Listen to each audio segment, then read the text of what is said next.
Little Red Riding Hood. Once upon a time, in a small village at the edge of the woods, there lived a very pretty young girl. Since she always wore a red cape with a hood, she was known as Little Red Riding Hood. One day, Red Riding Hood's mother gave her a basket of fresh apples to take to her grandmother. "Don't talk to strangers on the way," her mother warned her. The girl promised to be home before dark and set off to her grandmother's house, which was deep in the woods. Now, in this forest lived one big bad wolf who ate up little children. He saw Red Riding Hood skipping along the path and badly wanted to eat her up.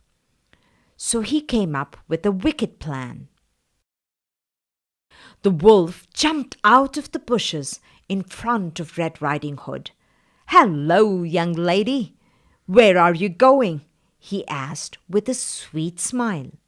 Red Riding Hood forgot her mother's wise words. Immediately, she told him, "I'm going to see Grandma. She lives at the end of this path." The wolf cunningly said, "Well then, you should take her some flowers too." While Red Riding Hood was busy looking for flowers for Grandma, the wolf took a shortcut and reached Grandma's house. There, the wolf knocked on the door. He changed his voice and said, "It's me, Red Riding Hood. Do let me in, Grandma."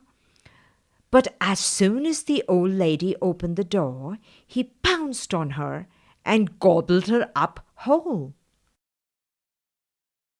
Then the wolf quickly wore Grandma's cap and clothes, tucked himself into bed, and lay waiting for the granddaughter. "Come in, dear," called the wicked wolf in Grandma's voice as soon as young Red reached the cottage. Red Riding Hood came into the room and was surprised to see her grandmother in bed. "Oh, Grandma, what big arms you have," she said. "All the better to hug you with, my dear," replied the wolf.